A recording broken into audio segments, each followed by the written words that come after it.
حضرت عمر فاروق رضی اللہ تعالیٰ عنہ چل رہے تھے، پیچھے ایک صاحب آ رہے تھے، وہ ہاتھ باندھ کر سر جھکا کے چل رہے تھے۔ حضرت عمر فاروق رضی اللہ تعالیٰ عنہ ان کو دیکھا، انہوں نے کہا کہ یہ کیا تو بزدلوں کی طرح، غلاموں کی طرح چل رہا ہے، ماؤں نے انسانوں کو ادا کرا ہے، سیدھے ہو کر چلو۔ عاجزی کا مطلب ہے دل کے اندر عاجزی ہو، اکڑ کر نہ چلے، تناؤ دے کر اپنے آپ کو ہم چماتی کرے نہ سمجھے۔ اپنے آپ کو قرآن مجید میں اللہ رب العزت نے ارشاد فرمایا وَلَا تَمْشِ فِي الْأَرْضِ مَرَحًا، زمین پر اکڑ کر نہ چلے۔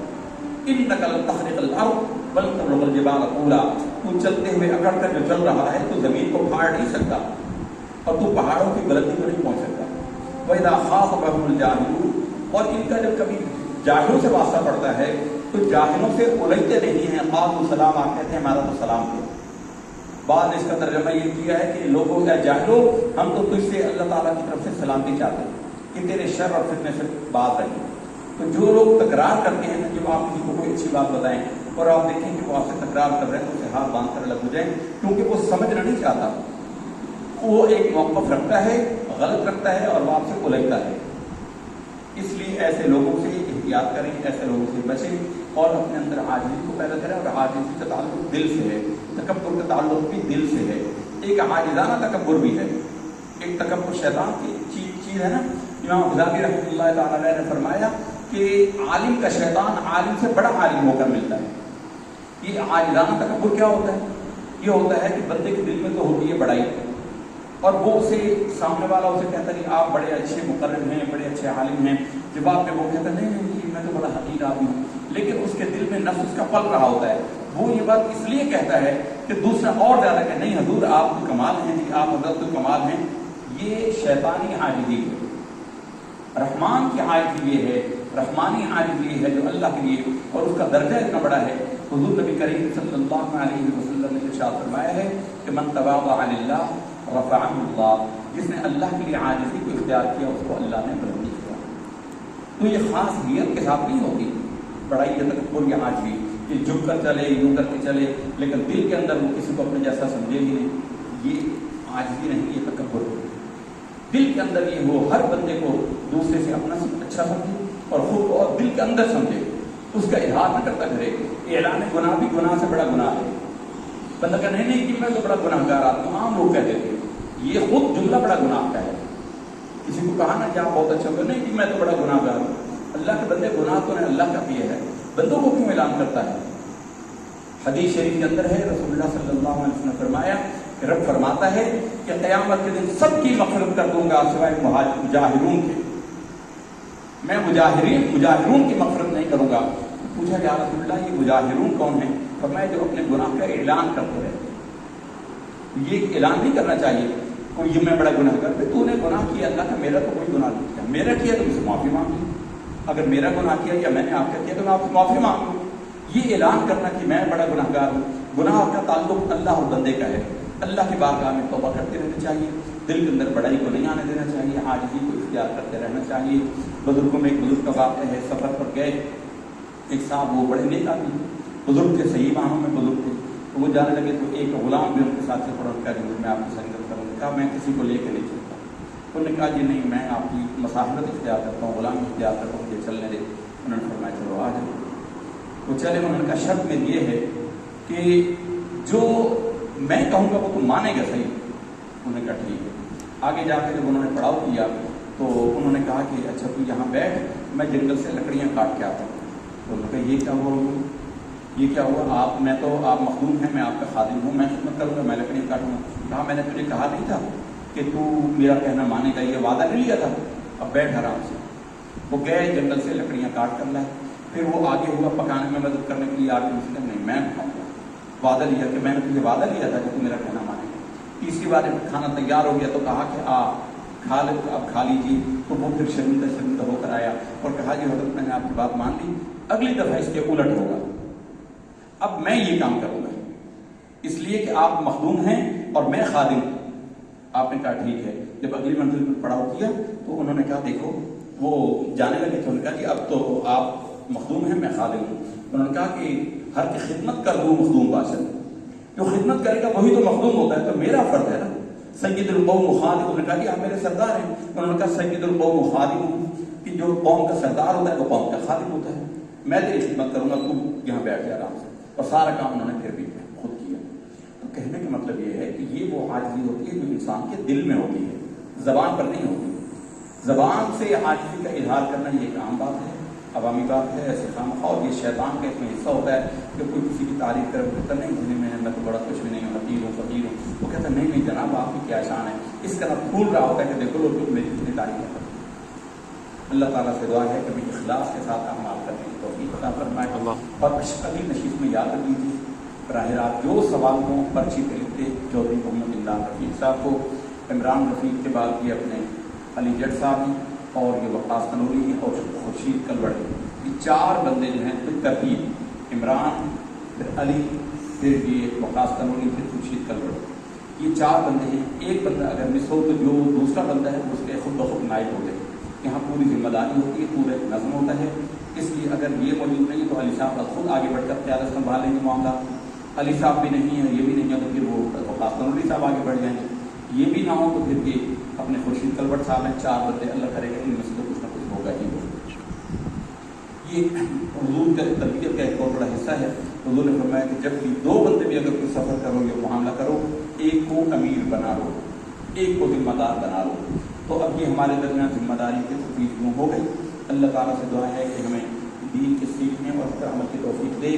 مستقبل بڑا خوفناک ہے، موت آتی ہے تو انسان کی موت کے بعد حقیقت کیا کھلتی ہے. اس وقت پتہ چلتا ہے کہ ہائے جو خواب تھا، جو کچھ کے دیکھا، جو سنا افسانہ تھا، میں دنیا میں انجینئر تھا، دنیا میں وکیل تھا، دنیا میں، لیکن اس مرتی پتہ لگے کہ وہ خواب تھا. جیسے آج کو بندہ سوئے وہ خواب میں دیکھی تو اپنے آپ کو بادشاہ دیکھ رہا ہے، مرنے کے بعد ہمیں یہ چیزیں ایسی ہی لگیں گی. اس لیے مرنے سے پہلے صوفیاء کہتے ہیں موتو قبل ان تموتو، مرنے سے پہلے ہی اپنے آپ کو مرا ہوا سمجھیں. یہ دنیا اب بے دینی اور دین کے درمیان تقسیم ہوتی جا رہی ہے، اور دین صرف ایک ہی ہے، اسلام. اسلام کے سوا سب دین باقی ہیں. الکفر ملت واحدہ، عیسائی ہو، یہودی ہو، ہندو ہو، مشرک جو ہے، سب ایک قوم ہے. اسلام ایک الگ قوم ہے. اور اسلام جس کا پریکٹیکل اسلام ہوتا ہے، جس کا عملی اسلام ہوتا ہے. زبانی کلامی زبان سے کہہ بھی دیا لا الہ کچھ بھی نہیں، اگر زبان سے کہہ بھی دیا لا الہ الا اللہ محمد رسول اللہ تو کچھ بھی حاصل نہیں ہوتا جب تک کہ ایمان تیرے دل میں نہیں ہوتا. تو دل میں پہنچتا ہے تو عمل سے اس کا اظہار ہوتا ہے. اقول قولی ھذا فاستغفر اللہ لی ولکم ولسائر المسلمین والمسلمات فاستغفروہ انہ هو الغفور الرحیم.